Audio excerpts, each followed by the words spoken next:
Welcome dear students. अब बात कर लेते हैं salt of strong acid and weak base. Salt of strong acid and weak base. देखो, साल्ट ऑफ स्ट्रॉन्ग एसिड और वीक बेस कैसे बनाओगे? आपको लेना होगा सबसे पहले स्ट्रॉन्ग एसिड। अब one question in your mind is that कि स्ट्रॉन्ग एसिड्स कौन से होते हैं और स्ट्रॉन्ग बेसिस कौन सी होती हैं।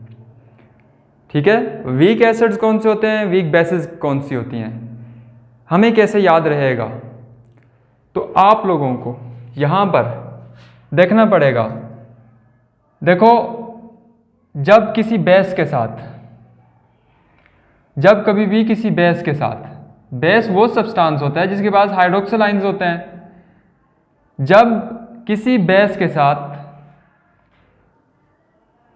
पीरियोडिक टेबल के ग्रुप नंबर 1A और ग्रुप नंबर 2A के एलिमेंट आए,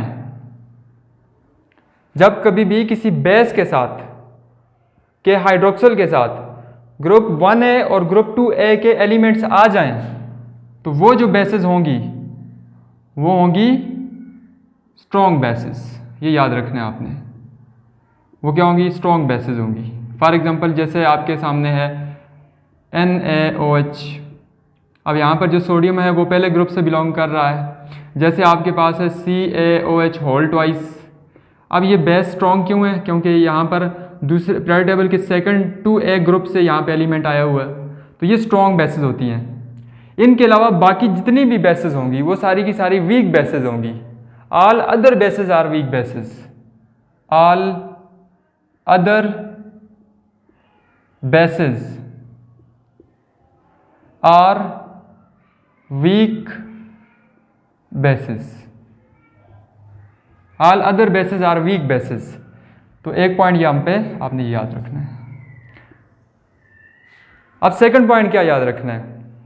वीक एसिड और स्ट्रॉन्ग एसिड्स कैसे याद रहेंगे? अब देखो, H2S, HCN, H2CO3,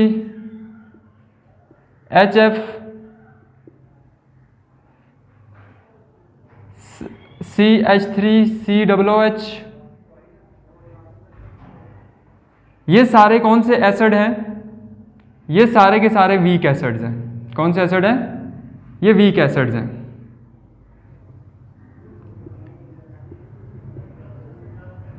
इनके अलावा बाकी जितने भी एसिड्स होंगे वो सारे के सारे स्ट्रॉन्ग एसिड्स होंगे। All other acids are, all other acids are strong acids, are strong acids. तो ये बात भी आप लोगों ने याद रखनी है। तो अब शुरू करते हैं। यहां पर आप लोगों ने स्ट्रॉन्ग एसिड लेना है, तो स्ट्रॉन्ग एसिड ले लेते हैं HCl। और आप लोगों ने वीक बेस लेनी है, तो वीक बेस ले लें। वीक बेस कौन सी होगी? वीक बेस आपके पास है NH4OH। जब इनका आपस में रिएक्शन करवाएंगे तो रिएक्शन करने के बाद यहां पर क्या बनेगा? यहां पर बनेगा, यहां पे OH और H मिल के क्या बना लेंगे? वाटर बना लेंगे।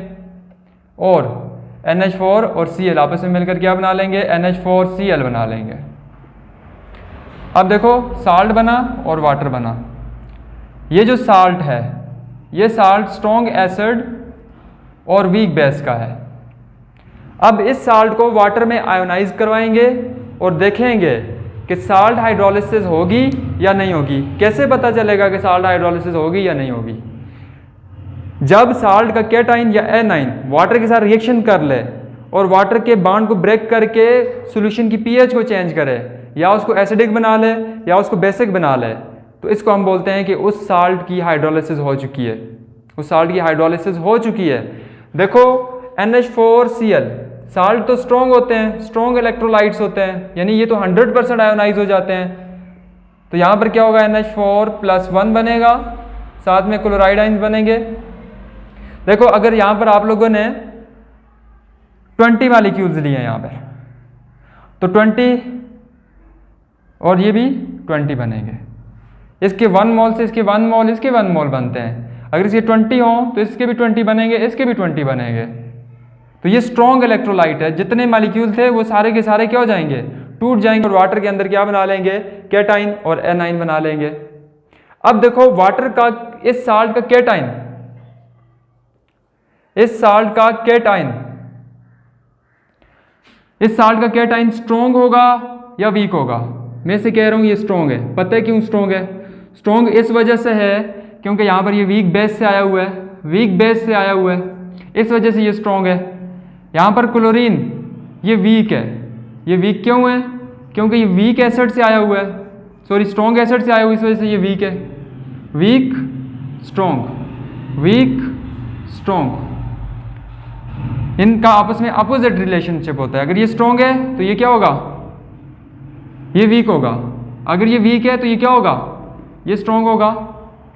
अब ये स्ट्रॉन्ग है तो ये वाटर के मॉलिक्यूल के साथ क्या करेगा, इंटरेक्ट करेगा। और वाटर के पास हाइड्रोजन आइंस भी हैं और हाइड्रोक्सिल आइंस भी हैं। लेट्स सपोज करो इसके 20 मॉलिक्यूल्स हैं। इसके 20 मॉलिक्यूल्स क्या करेंगे, इसके 20 मॉलिक्यूल्स, और सपोज करो वाटर भी 20 हैं।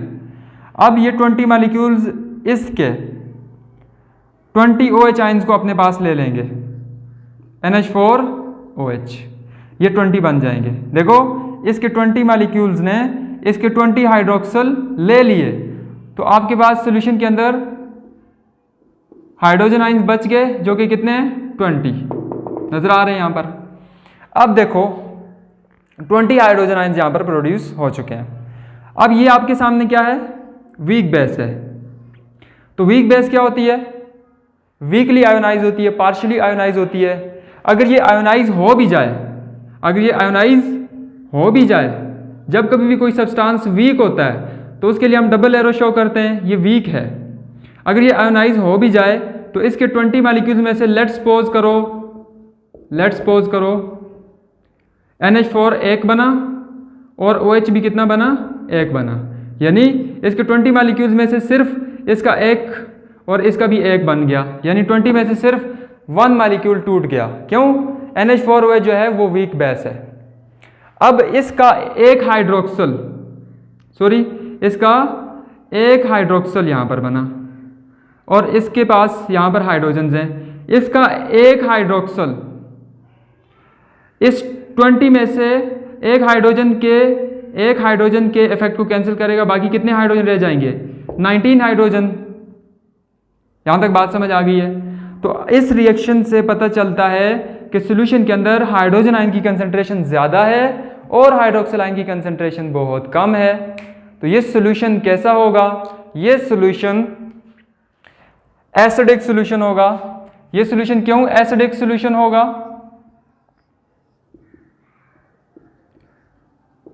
ये सॉल्यूशन एसिडिक सॉल्यूशन इस वजह से होगा क्योंकि इसकी जो pH है वो 7 से लेस होगी। क्यों लेस होगी?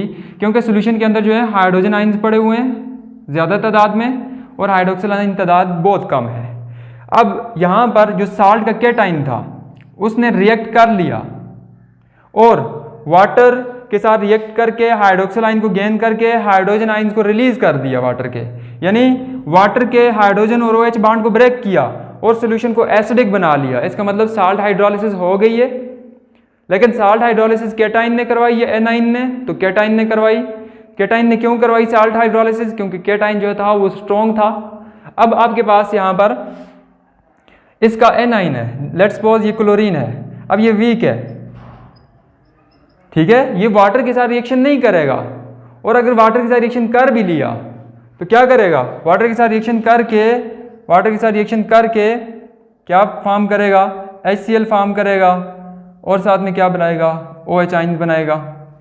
लेकिन अगर क्लोरीन के 20 मॉलिक्यूल्स हैं, कितने मॉलिक्यूल्स हैं, 20, तो उन 20 आइंस में से सिर्फ 1 क्लोरीन रिएक्ट करेगा। 20 में से कितने रिएक्ट करेंगे, 20 में से सिर्फ 1 रिएक्ट करेगा वाटर के साथ।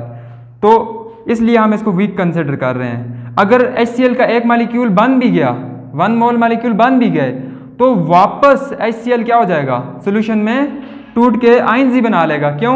क्योंकि ये तो स्ट्रॉन्ग है, इसने तो सॉल्यूशन में बनना ही नहीं है। अगर बन गया तो क्या हो जाएगा, फॉरन आइंस में कन्वर्ट हो जाएगा, वापस आइंस बना लेगा।